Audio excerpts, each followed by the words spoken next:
Disyembre ng nakaraang taon nang makonfine sa ospital ang bunsong anak ni Monica na si Jerome. Na-diagnose siyang may Crohn's disease, isang malalang sakit na nagdudulot ng pamamaga ng digestive tract na kadalasang apektado ang mga bituka. Maliban sa idinadaing na sakit ng anak, kalbaryo rin kay Monica ang patong-patong na bayarin sa ospital.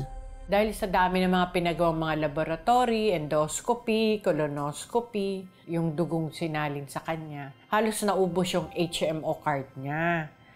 So inabot na po kami ng 150,000. 50 na yung kukulangin namin, 50K.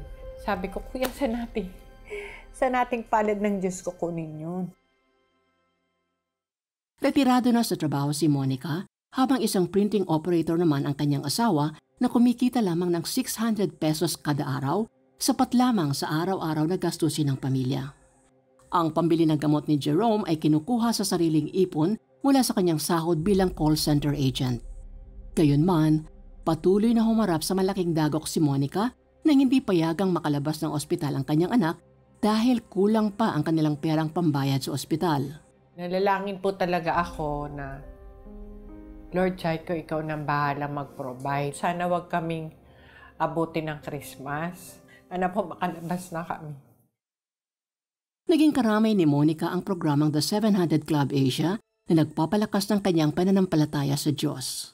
Sabi nga po doon ni Sir Peter, pag meron kayong gustong ipanalangin, pwede niyong i-ano sa Facebook.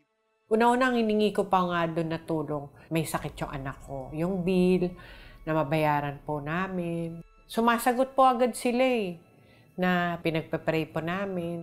Gipit man, nananaig pa rin kay Monica ang pusong mapagbigay sa gawain ng Panginoon sa CBN Asia, kung saan isang taon na rin siyang faithful partner.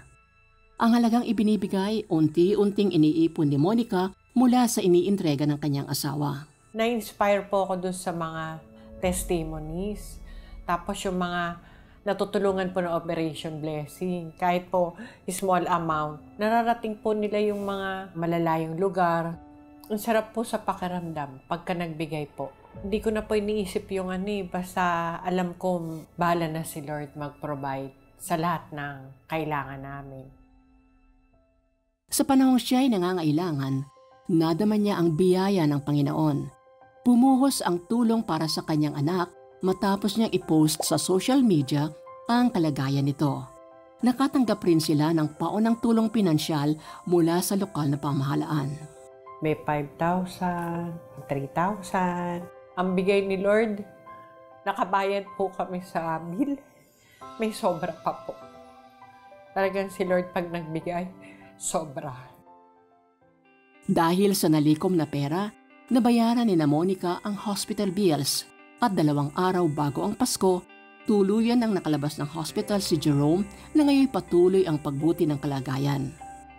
Patuloy namang lumalago sa kanyang relasyon sa Diyos si Monica nang dumalos siya sa Kristiyanong simbahan kung saan ay ikinonek siya ng CBN Asia. Isinasabuhay niya ngayon ang pagbabahagi sa iba ng pagpapalang kanyang tinatanggap mula sa Diyos. Anumang hamon ang harapin, patuloy siyang tapat sa pagbibigay ng monthly donation sa CBN Asia. Si Lord siya yung provider. Talagang kumikilos po ang Panginoon sa atin. Sa mga taong lumalapit sa Kanya, hindi ka po niya pababayaan.